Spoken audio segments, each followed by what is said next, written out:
Just have to take a quick minute to thank our sponsors, Yellow Dog Paddle, Mackin's Rippin Lips Fishing Trips, NJFishing.com, and 8 Ball Sportfishing. Also have to thank our supporters, Psycho Jigs, Lip Glue, Nor'easter Hardcore Apparel, Toggy Time Jigs, the Mimmi Sick, and the Gambler.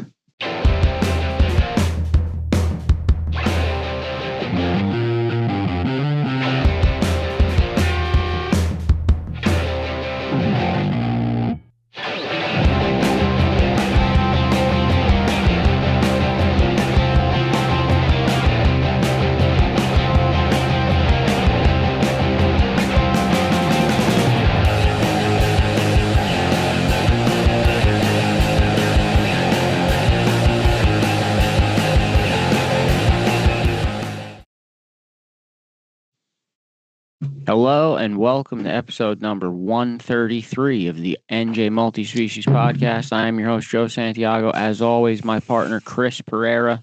I'm here. I got a giant sign on my screen that says I'm muted, but as long as you can hear me, roll with it. Just having some computer problems. Yes, we are back for the new year. The new year is here. Mayhem 2026 has opened. And a lot of fish have been entered already. It's a battlefield, especially in pickerel and bass. I guess a lot of guys have gotten out onto the ice,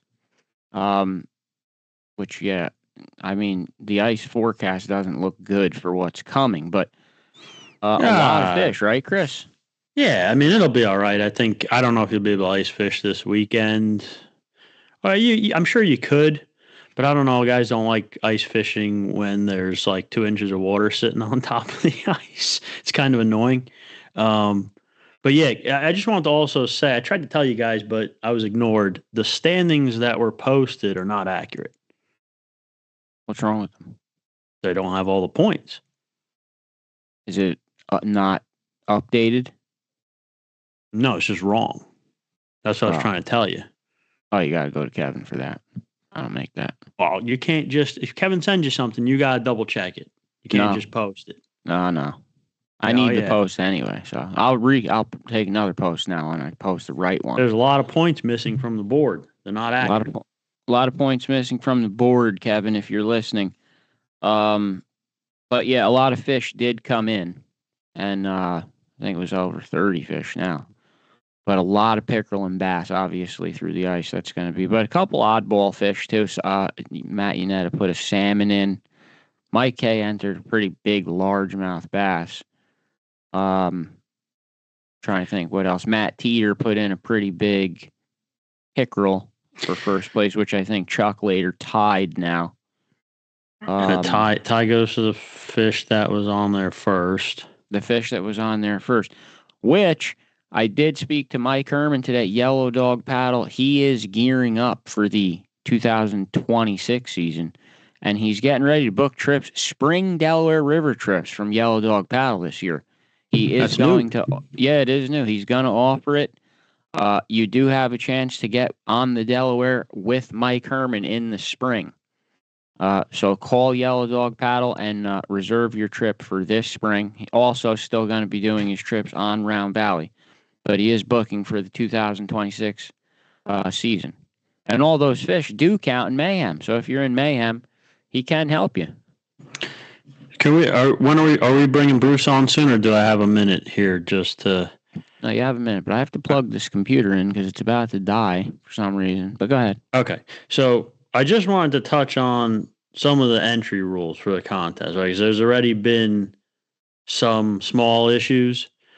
Okay, so anyone listening, first thing you got to do, if it's the first time you're using the app, you got to do like some test submissions. Don't wait until you're actually fishing and you end up catching a really big fish that is the quality that could stay the entire contest and win points.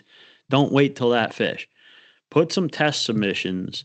So you can send the message through the app right to Kevin, okay, to make sure everything's working. Okay, there's a couple of settings that need to be a certain way on your phone, depending what phone you have, location services and all that stuff. The other thing is measuring the fish. So it can be tough to measure these fish, right? And it's frustrating because it's not really part of fishing necessarily unless you're doing something like this, right? So you're used to fishing, catching the fish, unhooking the fish, taking a picture, releasing the fish quickly, things like that. When it comes to measuring the fish, you got to get a good picture of the fish on the bump board. It's just part of the contest. It's just part of what's happening. And it's hard. It's a hard part. It's especially hard if you're by yourself. I will admit, I will always try to have someone help me out with, like, I'll be fishing with someone. If one person can hold the fish and the other person can take the picture, it's a lot easier. If you're by yourself, I mean, it's not impossible. Some fish are harder than others, especially the bigger they are. But the important things are to make sure, obviously, the fish is bumped. Make sure you're not covering the eye of the fish. So that's one of the ways that they tell if the fish is alive, right? Because the fish's eye changes pretty drastically when the fish is dead. And that's one of the rules so that people don't catch a fish somewhere that you're not supposed to be catching fish at, or especially for the contest, and the fish is dead and then it's in the picture. Make sure your hand's not covering the eye of the fish. Make sure the fish's mouth is closed as good as possible. I think if it's not totally closed, I think you might just lose like a 1/4 inch off your measurement or something like that, qualifying straight up completely if it's just a little bit open, right? Yeah, he'll take. I believe he takes a 1/4 inch off. It depends how bad it is. There's just get the mouth closed as best you can, and then some guys commenting in Thomas Wyatt says he lost 2 fish off the board last year, a bass and a hybrid. Yeah, Thomas, we all did. I lost probably 5, including a really nice brook trout. Chris did. Chuck lost tons of fish. There is a bit of a learning curve, definitely, with it. It's frustrating because it's not something that you're used to. It's not part of fishing, really. You know what I mean? But we got used to it. Now it's like a thing. Like me, when I was ice fishing with Chuck the other day, there's like a board already at every hole, like ready. Like it's just there's boards and identifiers everywhere. Yeah, kind of like make it part of your routine, and then it just becomes part of it. It's just like, making sure your line's not chafed and tying on new lead or whatever. It becomes part of it. And then just the last thing is just to make sure everyone understands that because most bump boards don't have the 1/8 hashes on the ruler, the rules specifically are just for 1/4 inch marks, right? So if the tip of the tail pinched or ever you're holding it doesn't actually hit that 1/4 inch hash, so either the whole inch, the 1/4 inch, the 1/2 inch, or 3/4 inch, if it doesn't make it there, it's only going to be the next lowest hash mark that it actually passed, right? And that's also a little bit frustrating, but again, that is actually really frustrating. That's one that really pisses me off, but there's just no way around it because the boards on the market that's what they have. Yeah, there's barely any boards, if any. I don't even know of any good ones. Listen, there are online internet clubs that will go out and force you to buy one certain board, but the boards are expensive. They're not cheap.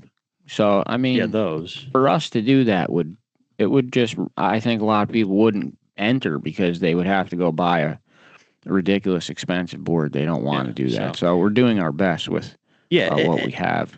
And just try to make sure, like, if you think your fish is, 21 1/4 inches, try to get that tail tip to actually touch that inch mark right there. So there's no, argument over it. There's no discussion over it. It's touching the mark. I think there was a fish that it came close, but it was higher up on the board, and the hash on that ruler didn't go all the way up. So you kind of Kevin had to line it up parallel and see, and it just make it easy on yourself. Try to get to touch that hash mark physically. Don't give him any reason. If there's any reason, he'll use it. So, well, and I mean, you can't blame them because no, it's the other people that will complain that are competing. So just the the rules con- have the to stay. contest, the last year it had almost 800 fish entered. This year will probably be in the thousands of fish entered, and it will come down to quarter inches to quarters. I guarantee it. It's going to be that close. We didn't think it would be, and even this year, I mean, the top 5 spot was still like under fire till the last day. So it will go all the way down to every quarter inch is going to matter. So you really have to see how much your measurements do matter, big time. Also, if you want to get on Lake Hopatcong for multi-species mayhem, Eddie Mackin is now booking trips for the 2026 season. Any of your needs on Lake Hopatcong, Eddie will take care of. He's also doing the party boat rentals and still has the red-eye trips available if you're only fishing by yourself. He will pair you with someone else, and he has that great night fishing going for 2 big species in mayhem. And a lot of the a lot of the biggest fish of the season are usually come from Lake Hopatcong always puts up at least a handful of the biggest fish that you see every season. So it's definitely one of those lakes. But but most importantly, just to cap off what I was saying about the contest, like, have fun with it. Don't, you can't take it too seriously. Like, I get it's a competition. It's supposed to be a friendly competition. We're not playing for like life changing cash and prizes here. It's supposed to be fun. So above all else, try to have fun with it. Bust balls with the other guys in it. Have fun. Yeah, that's all I have to say. That's all you have to say. Okay, well, tonight's guest, which I'll get ready now, has been an outdoor writer in New Jersey for many years now. He's pretty well known among the fishing community. His blog, Litton's Fishing Lines, which he no longer posts to now, but it's still up there. And he says he plans to. It's pretty well known. And I believe now his website's brucelitton.com. But let's bring him in, our guest tonight, Bruce Litton. Welcome to the NJ Multispecies Podcast. Hey, Derek. How's everybody doing tonight? How are you? We're good. I'm doing all right. A little tired. I went fishing earlier, so I'm a little... Yeah, we saw a picture of you with Kevin. You were in Kevin's shanty? Yeah. Kevin was there. Oliver was there. Whatchamacall. This guy, Nick, was there. There were a couple fish caught. How did Kevin around? Did Kevin lure you into his shanty with like candy or something? Because I see he gets weird sometimes. His Garmin, that's what it is, right? Garmin. Oh, yeah. He used live scope. that was a trip. Bruce, just to get right into talking about it, your fishing blog. I'm going to start there with Litton's Fishing Lines. That blog. And I know a lot of people might say, "Oh, it's like a blog is almost like an online diary, whatever." Not necessarily. The Litton's blog, when I go into a Google search, especially when I'm looking for trout spots in New Jersey, that blog comes up a lot in the search results because it names so many places, and it's even certain places on the website that you can't actually find directions to. The Litton inside the Litton's blog, there's places to park, directions. There's all kinds of information in there.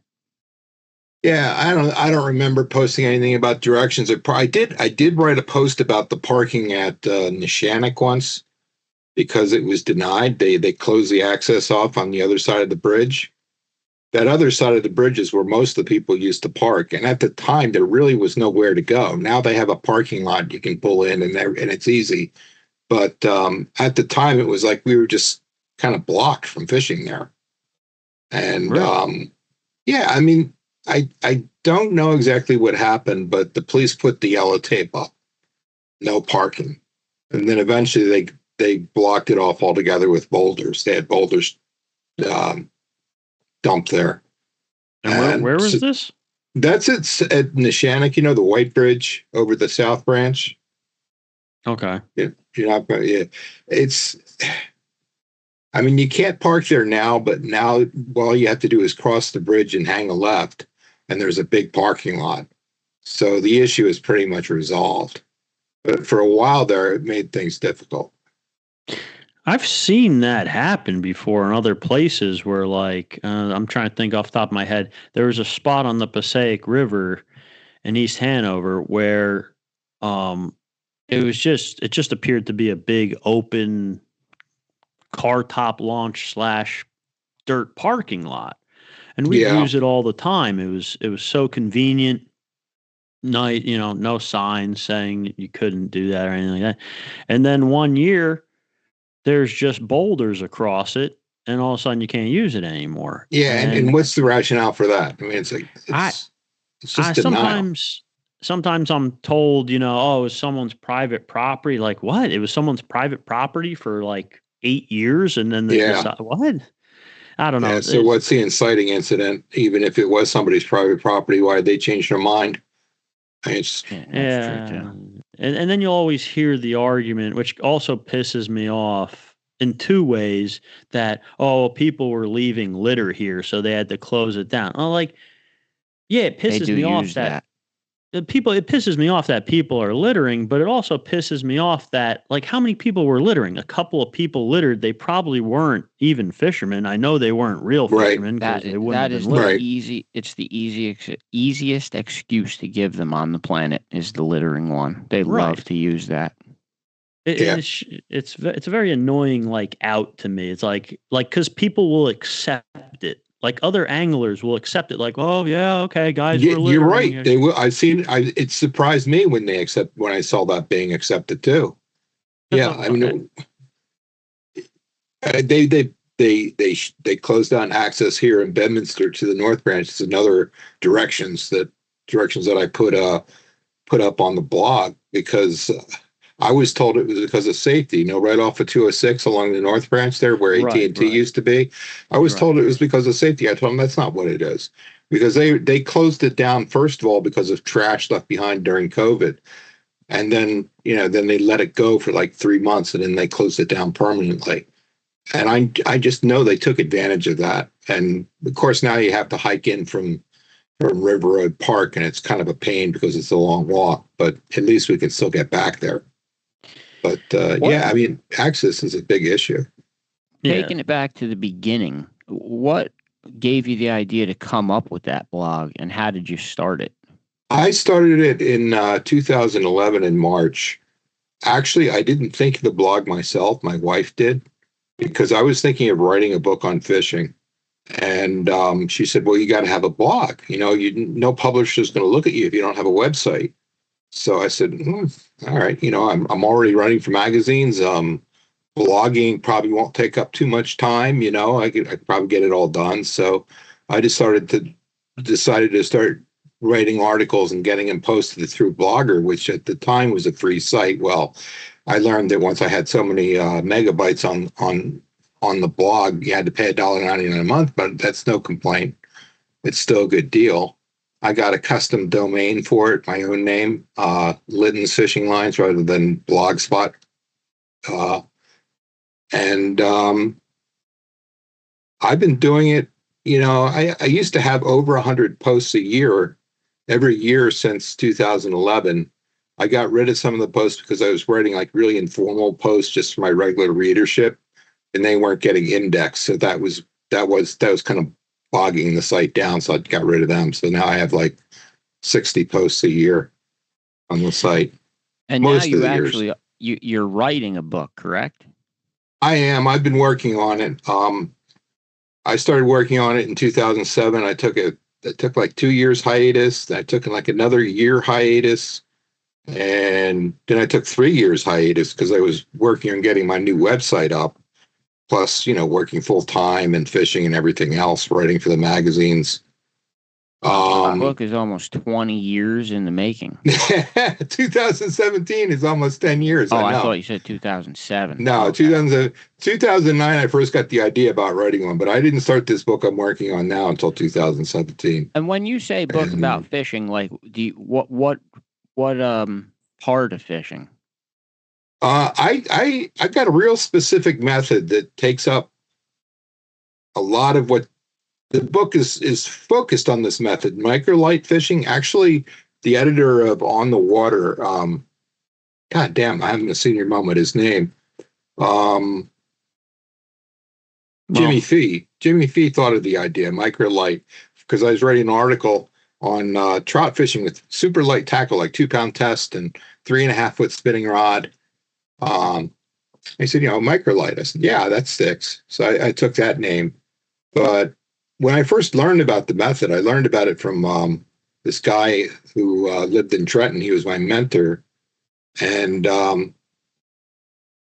we just called it salmon egg fishing. We knew the rods were super light. They were lighter than ultralight. They're not ice fishing rods either, but they're very much like ice fishing rods at 3.5 feet.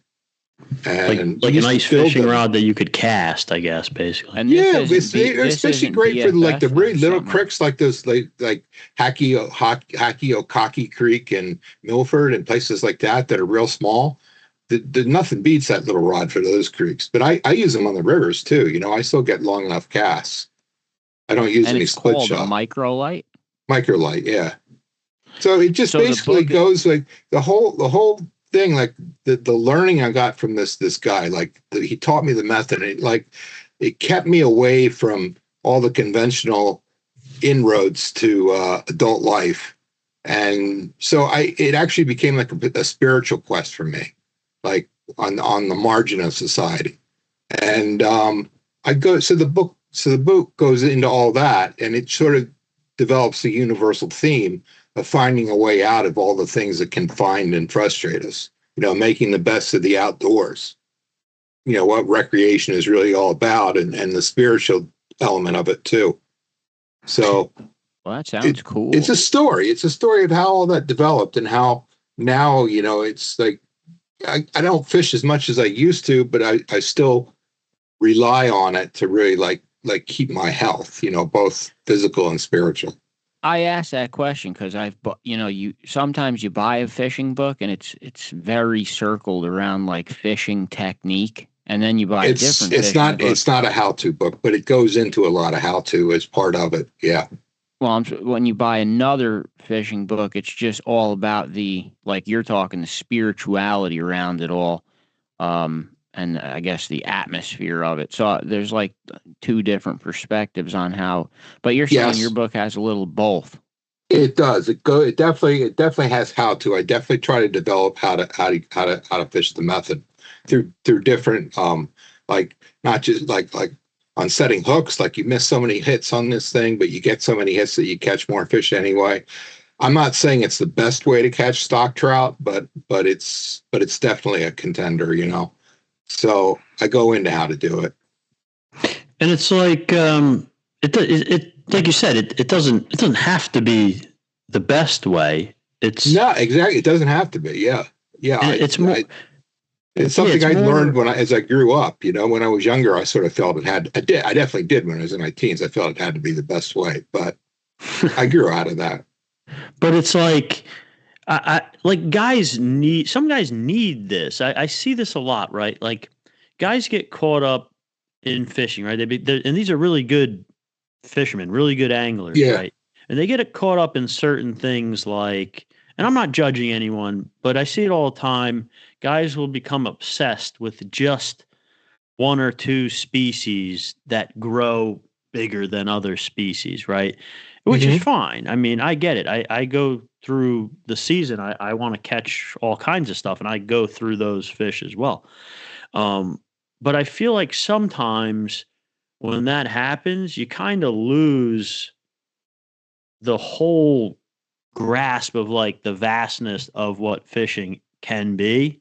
And I just feel like these guys sometimes lose, even if they don't realize it, they kind of lose that like love of fishing when it comes as a whole, everything it can be. And I've seen guys also kind of bounce back from that through like the pages that we run. We'll see guys that, I only fish for this. I only care about this fish. And all of a sudden, especially with like this contest with the multi-species where like every fish is worth something, they'll go fishing for something else. and be like, man, I forgot how much, like, I'm talking about like musky guys, like pike guys. Mm-hmm. And all of a sudden they go pan fishing. Like, man, I forgot how much fun it is Mm-hmm. Yeah, just to catch some perch or bluegills or crappie. You know what I mean? Yeah, I like catching perch. Yeah. Well, crappies. I mean, yeah. Crappies too, yeah. Mr. Scott Tarnowski wants to know if you take criticism and get accused of spot burning for posting a lot of this information. I've never spot burning. There's only been one comment on my blog that was concerned about that. And I told him, I said, you know what? If you don't get word out there, then we're never going to win the political battle, because it's going to come down hard on us in the future when they try to take fishing away from us. We post videos in the middle of the ocean, and people yell at us for spot burning. Anyway. Oh, I have on Facebook though. Yeah, there was one on Facebook recently where I had like I didn't even see it myself, but in the corner you could barely see like part of the bridge, and I didn't even notice it there myself. It was so subtle. But yeah, so I was accused for spot burning for that. But it's like, I say the same damn thing every time. It's like, if someone saw that little piece of a bridge in your picture, right, and they knew where you were, he did know. Yeah, he figured it by that. Yeah. Guess why he knew? Because he's already been there and already fishes there. Yeah, exactly. Doesn't already know that spot. Yeah, it's very much that way with the web too. I mean, you got to know the spot to key in for the keywords. You know. I mean, look. I'm not saying you go on there and like trek your way into some secret spot where like nobody else gets to, and you type directions. I don't mention a lot of spots for that reason. Yeah. There's a lot of places I don't mention. I'm talking about when like you're fishing like a giant river and there's a bridge in the background. Like, come on, like you said, you gotta keep people interested. You gotta help people out. You gotta contribute to the fishing community, or else you're just gonna systematically lose people in the fishing community. And if you lose too many people, and I don't know, maybe we made a rebound like as a fishing community in COVID.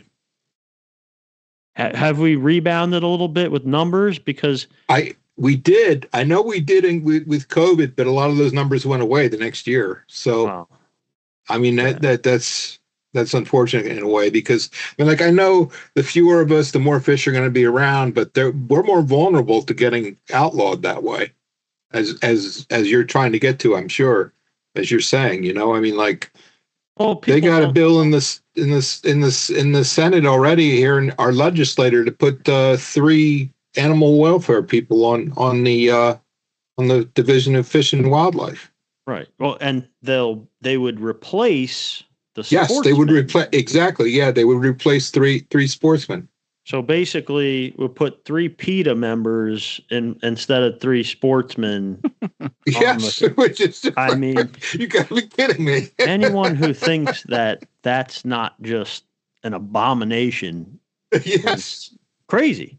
Yeah, I mean, but people don't believe that it would ever actually come to that, and that's how everything terrible happens. Because nobody believes that it will happen, and it just slowly trickles to that point, and then it's too late. Yes. So yeah, Joe has nothing to say. I could go on. I mean, I do have something. I get pissed that the hunters, and I bring this up all the time, the hunters are loud. Like, there's less hunters than fishermen in New Jersey. But as soon as something comes up with the hunters, they make noise right away and they fight it. The fishermen seem to just quietly, like, just spoon eat whatever they're fed, to me. And there's a lot of fishermen that, like, don't support hunters. There's no hunters that don't support fishermen. Mm-hmm. So I hate that whole concept of that. It pisses me off. Yeah, but I mean, doubling back to like what you said about the spot burning. I mean, obviously there's a line, and I think we all know how to stay on the right side of that line. But when you're dealing with social media, there's just too many people that just don't get it. Well, if you look, a perfect example is the Stokes Sports Shop just posted a picture of a guy in there with a muskie. The picture's all over. Everyone's looking at it, and there's 100 comments under. Where did he catch it? Where did he catch it? They're not going to answer you. Like, don't you see after they didn't answer the first 10 people? They're not answering where he caught it. They're not going to post that on the internet. Now, if you go into the shop and buy something, yes, they may give you more information. And it sounds like like you're just shilling, but that's not all it is. Yeah. No, I'm curious where it came from, because that sports shop's a pretty long ways from any musky lake that has good ice on it. Well, I mean, it was also dead. It could have come from anywhere. True. Or if it came from the Delaware River, which is right near there, but I don't know if there's ice to fish on there. Who did he say he was ice fishing? It does say muskie was pulled through the ice, but yeah, that's a long ways from any musky lake, so it is weird. Unless it came from the Delaware. Yeah, I guess not. But anyway, I could talk about it all day, but we'll move on. But yeah, just like guys got to understand that you gotta contribute to people. Like if someone asks you online, like I'll do this all the time. Someone says, "Oh, where'd you catch that?" I'll either tell them to message me, and sometimes I'll tell them if they seem like the type of person that actually wants to learn how to fish and is going to like respect the fishery. I'll help them out. If it's a person that just says that, yeah, and it's then a little short. Yeah. I'm sorry.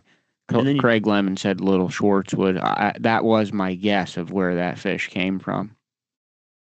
Well, all right. So you guys just spot burned. Craig. Well, he posted it, so Craig's a spot burner, not me. It was a big muskie from Little Schwartzwood, huh? It was 42 inches. I think. Not bad. Yeah, it's a nice. I mean, that's a real nice fish through the ice, especially. Yeah. I don't know why it's dead though. Why is it dead? Like you could just get some hamburgers at ShopRite and let's not start that. I mean, maybe muskie is the guy's favorite fish. Could you imagine to eat. if that's his favorite fish to eat? He's got to try new fish. Did you ever eat muskie? I'm not eating a muskie. Okay, then you have no idea what it tastes like. It tastes like shit and bones, probably. It probably tastes like pickerel. I don't know. I would guess, right? Have you ever eaten muskie, Chris? You ever eaten? I have not. I'm just defending like the opinion of other people by saying Joe's never eaten a muskie. So why the hell is he saying it tastes like shit and bones? I ate Northern Pike. Northern Pike's really good. Now, so there you go. He saved himself. What happened? Craig posted maybe, so now he saved himself because now you don't know. All right, Craig, you're not a spot burner anymore. You're not a spot burner. Good for him. No, but I mean, I'm serious. Like, I'm sure that guy is getting blasted by people on the internet. And the other thing you don't take into, because I saw the comments, he is getting blasted. You never know if he caught the fish and tried to let it go and it died, because a lot of muskies do die through the ice. So yeah, I shouldn't bash the guy without knowing the backstory, and I don't. I'm just messing around, but I wouldn't say a lot. Too. Like if you're prepared for it, I think it's very high success ratio of releasing them. If you're legally allowed to keep it, I have no business saying anything about it. It's none of my business. Yeah, I mean. And chances, like I said, this guy, I'm sure he's not going out there killing a muskie every day. Like maybe he really likes to eat it. He hasn't caught one in years and he wanted to keep it. Like I'll always defend that, I don't know. See, I'm biased. Like certain fish, I don't care. And then other ones, I'm like, why'd you kill that one? Like it tastes like shit anyway. Sometimes I'll be like, man, I wish he released that. But I still totally would defend, I totally defend their steelhead's my worst one. Every year Mike K sends me pictures of dead steelhead on stringers just because he knows it haunts my dreams. Is that why you're always mean to him? Yeah, he loves to torture me with the dead steelhead. Yeah, Bobby just commented in, maybe it swallowed the hook. You're right, Bobby. That's what I just said. Fish could have been gut hooked or unable to be released. So we don't even know why that fish. But yeah, the internet immediately just goes negative and bashes everything. Yeah, you really got to learn how to just deal with people on the internet. I think I do a pretty good job of it. Yeah, you're not bad. You're pretty mean to some of them though. Once you get pissed off. But While we're on it, real quick, 8-ball sport fishing, Point Pleasant. Now the Mayhem contest has a saltwater division which starts April 1st. Has 6 species in it. 8-ball is our 6-pack charter. That's who we're using. We can get on there easy. Book the boat for 6 for the day. But Captain Dom's so flexible. If you don't have 6, just let him know. He'll work you in with someone else. Even if there's just 2 of you, he may have a group of 4 that's looking to go. He might even sail with just 4. Very flexible, very affordable, even does after work trips with the mini rods for stripers. And Kim is the mate on the boat. Also awesome. It's just a fun day. 8-ball sport fishing out of Point Pleasant. Call them for your 2026 6-pack charter. Bruce, you do some saltwater fishing, right? Yes.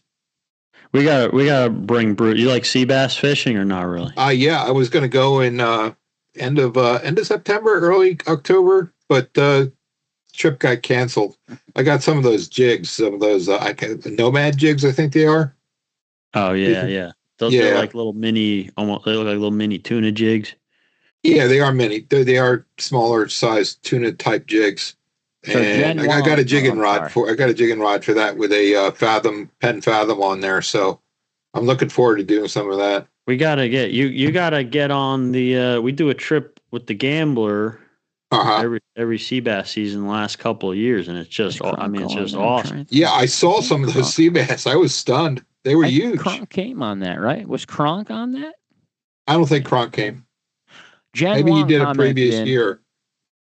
Jen said he has a lot of friends that eat sand sharks and swear they're delicious. They made some for him. I tried it. That was disgusting. Yeah, disgusting. That's what Jen is saying here. They're absolutely disgusting. Yep, I tried it. Jen. Thank you for that. Yeah, he said some people like them, and he tried it, and it was gross. And I think Jen likes a lot. I said this is no better than cat food. I'm not going to have another bite. Did you ever eaten false albacore? I never tried that, no. But from what I hear, that's just like completely oily. And isn't it the false albacore the one you don't eat, or is it the other? Is it the? Fish will eat anything. I won't eat anything. I won't eat anything. I'm not. He eats bluefish. You can't just like throw it on your grill and eat it. I mean, some people like it like that, but when it comes to the false albacore, I'll defend that too. To like guys will. But once it becomes more work to mask the actual taste of what you're doing. You're not. What was the masking. point, Joe? I bet have you ever cooked anything in your life? No. If you cooked it, if you blackened the albacore, false albacore, if you blackened it, it might be pretty good. So here's what I do with the false albacore, Bruce. So just like another tuna, right? You got to take care of it when you catch. So you catch it. You got to, kill it the right way, bleed it, get it right on ice, the nice ice slurry, get nice and cold right away, bleed it right away, all that stuff, right? Okay. No extra work compared to like. Thomas Wyatt eats oyster crackers. I mean, maybe they're good. I don't know. Monkfish, bay monkfish. Yeah. So, all right, you took care of it when you caught, right? You cut the sides off like a fillet, right? And there's a line of dark meat. You cut that out. And maybe you don't even have to, but all right, cut it out. Cut that darker piece out. And then you got 2 pieces that look like tuna, all right? Don't eat it like tuna. I think that's where guys go wrong. I think guys try to eat it like that. And I've never tried it like that, but I'm guessing that's terrible. And that's where it got that reputation. If you take that fish and you poach it, all right, when you poach the fish, right, all like those oils and stuff come out. Released, yeah. I see that. All right, so after you do that, take the meat out. Now you can flake it, and like people will buy tuna in a can, right, and make tuna salad out of it, tuna melt, whatever. Anything that you would do with a can of tuna, which I don't really even like that much anymore. You do the same thing with this. You just, after you poach that meat and you flake it all up, you now have like a fresher, better version of the tuna you get in a can. Sounds interesting. Yeah. It's just I've done it a bunch of times. We it's are a going to fact. start a separate channel of Chris's recipes because Chris does have a lot of recipes, believe it or not. He does. And he has the Tog chowder one, which is really good. That's cool. I think that I just stole off the internet, but I always change it a little bit. I always change something. Crab meat stuffed in fluke recipe. Chris is a chef of. Katie doesn't cook. I have to cook, and I also don't like when people cook for me and they don't really know what they're doing. So I got to do it myself. Oh, boy. Is Katie in the room? Yes, she's right behind you. Bruce. Oh, no, in the chat room. Oh, no, I haven't seen her. Probably tending to the child. Bruce, before we let you go, for anyone that's watching, if they haven't looked at any of your stuff, where's the best and easiest place to go to find all this Bruce Litton stuff? Probably, most of it is on Bruce Litton's fishing lines. So if you just type that into your browser, you'll get to it. And there's a whole list of quote unquote labels. And you can click on there are links to different aspects like largemouth bass, smallmouth bass, hybrids, pike, or pickerel anyway. And you can and it'll show all the posts with that label, and you can scroll down and read what you're interested in. The new website, bruceedwardlitton.com, that just my name. All you have to do is type that in. You'll find the website. There's a menu across the top of it, and you can choose blog and find the latest blog posts. I'm blogging on fishing. I'm blogging on literature and philosophy. I'm blogging on photography. So the blog is divided into 3 categories. If you want to see some of the older fishing posts that are no longer in the blog drop down, you can just go to the fishing drop down and you'll see all the posts down underneath where you just click on jump the posts. So it's all pretty easy to find. All you have to do is know my name and type that in and you'll find this stuff. Bruce, I have to thank you for taking the time to come on the NJ Multi-Species podcast. I got to thank both of you too. Both of you. I appreciate this very much. I look forward to your book too. I do. Great. It sounds interesting. And we got to get you out sea bass fishing either on either the Gambler or on 6-pack with 8-ball or both. Is this winter sea bass? No. Spring. I didn't think Chris is going out that far.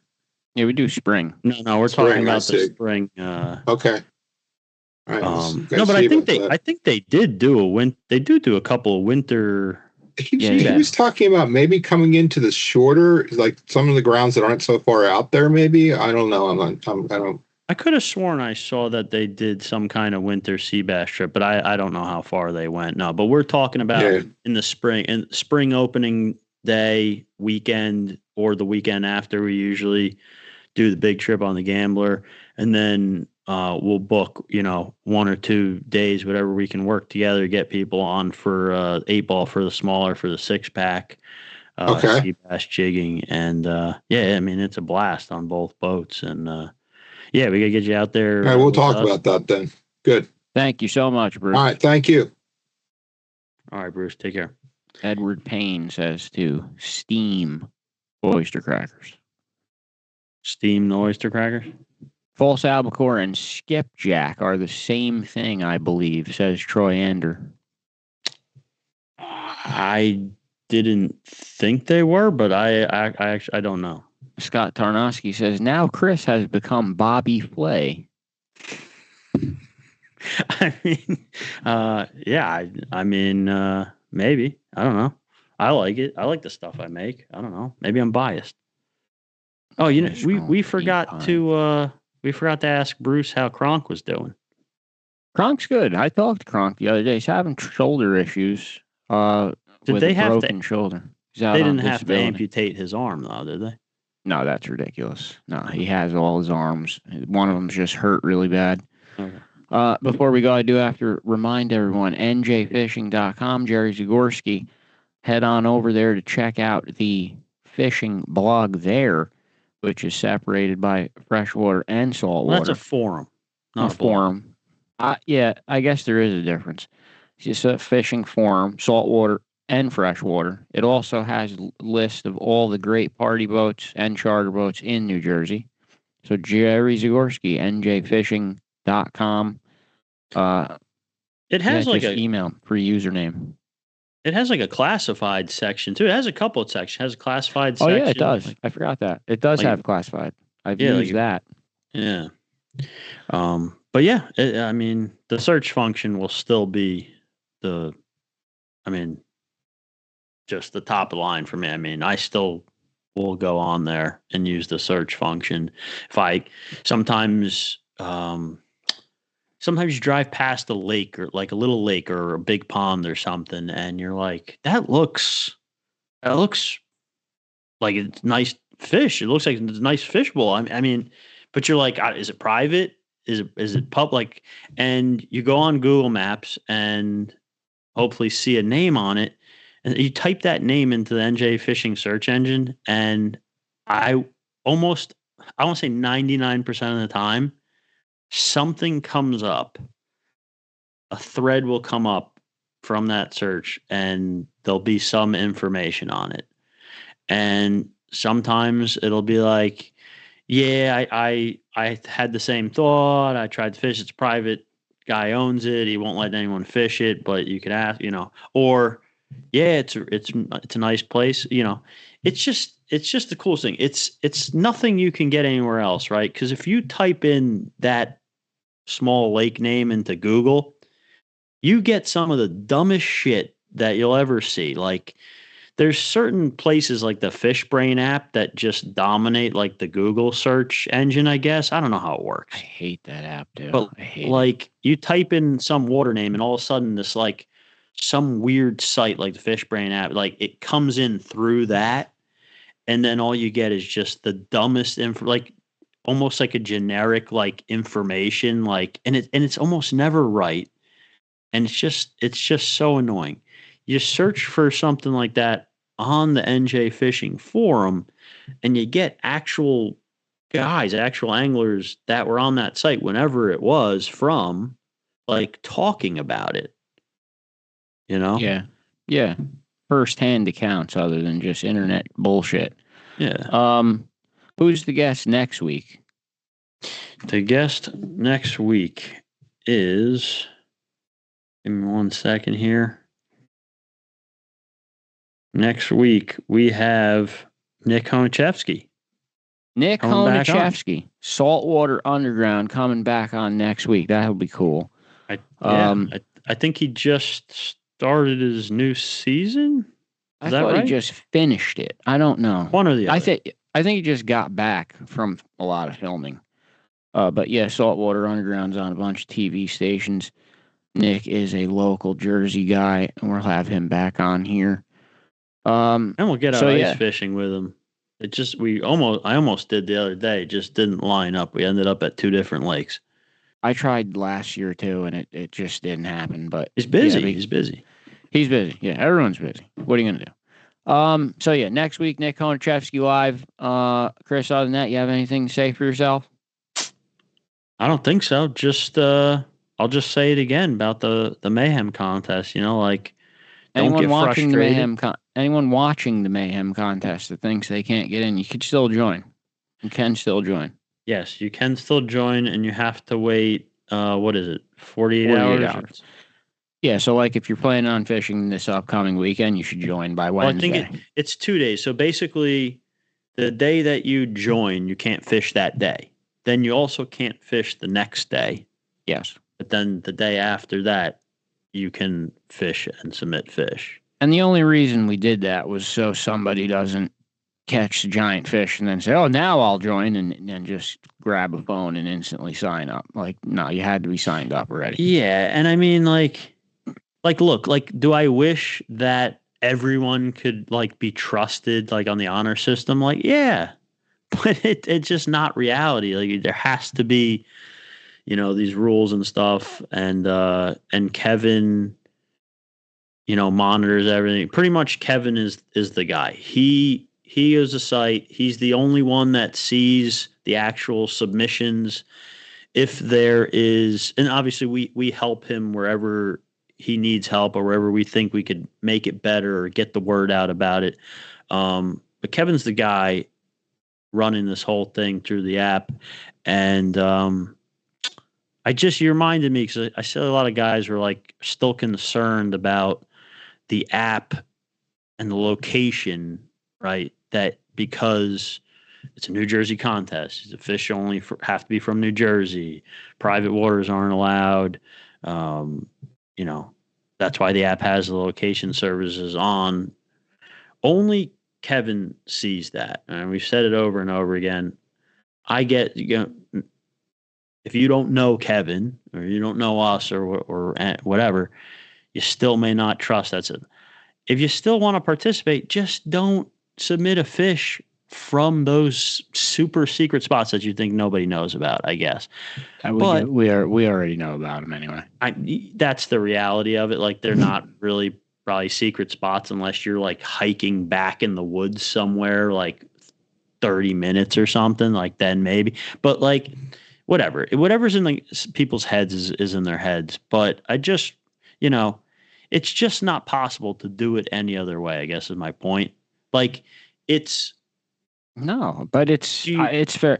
Listen, he has my secret brook trout spot, which I would never give to anyone. He has my striped bass freshwater spot. I would never give that to anybody. Certain spots I would never give to anybody, but they are in the. I'm still entering. I'm like, Kevin's not going to. One incident with something like that would just ruin the entire integrity of the contest. So he knows that's a very important part, that the spots are sacred. There's no other way to do it. I mean, you want to trust one guy, or you want to, keep everything to himself and monitor from the app? I mean, you could also just, join another fishing club that has no locations, and then you're okay. Just is what it is. Well, there's none. There's no way to cater to every person. Obviously, there's shit Chris wants that I don't want. There's things I want Chris don't want. There's things Kevin wants that there's no possible way to please everyone. And it just is the way it is. And let me just throw in one more thing. Because this got brought up too, that like, Matt Teeter was concerned about the measurement of his fish, and he wanted to know who to complain to. And he said, you could complain right here. You could tell us. Yeah, Matt Teeter was kind of snotty to me. He came off as a snot. I've always been cool with Matt Teeter. He starts blowing my phone up about this pickerel. And he's all upset. Well, you got to put yourself here, Joe. You have to put yourself in other people's shoes. But it was Kevin. No, he doesn't know like who's in charge. Kevin is the guy walking around wearing the fucking shirt that says disqualifier. He is the menace. He is the one that does it. He deducts people for shit. It's all Kevin. It's not me. Stop yelling at me. But someone has to do it. But the point is, right, you can come to us. You can go to Kevin. You can go to Max. You could go to like anyone in the contest. The point is, it is transparent. It is like, we want everyone's opinion. It's not a dictatorship. It's not something that's like, it's supposed to be. It's like the podcast, man. Like, it's for everyone, by everyone. Like, just how we want everyone's opinion. Like, who do you want us to ask to come on here? Who do you what do you want us to talk about? Anyone can come on. Just shoot us a message and let us know you want to come on. We get you a date. You know what I mean? The contest is the same way. Last year was the preliminary like test basically of the contest, and what happened at the end. Pretty much everyone who participated in the contest to any like real extent was basically invited to come to the Elks Lodge that one night. And I get some people couldn't make it that night or whatever. It wasn't a choice if you weren't there, but everyone got invited basically to come sit down for an hour or two and talk about what could we do to make this better for next year? Like, what ideas you got? And when we shot the shit and we bounced some stuff around and we changed some things, and then the same thing's going to happen next year, right? Like, people are going to be asked what their opinion is. Like, I want to know why someone who fishes a lot for a lot of different species didn't join. If they didn't join, I want to know why, so that we could try to change it. Like, you know what I mean? Yeah. So there you go, Chris. If you didn't join Mayhem, you could email njmultispecies@gmail.com and tell Chris why you didn't join. I'm curious. He is curious. All right, we'll be back next week with Nick Honachevsky, Saltwater Underground. I'm leaving. All right, Joe's leaving. I'm suffering for the fish. When you going fishing, Joe? Sunday. Sunday? All right, I'm going Saturday and Sunday. What's Saturday? I don't know, but I'm fishing. Suffer for the fish. I'll be on the melting ice. I don't care.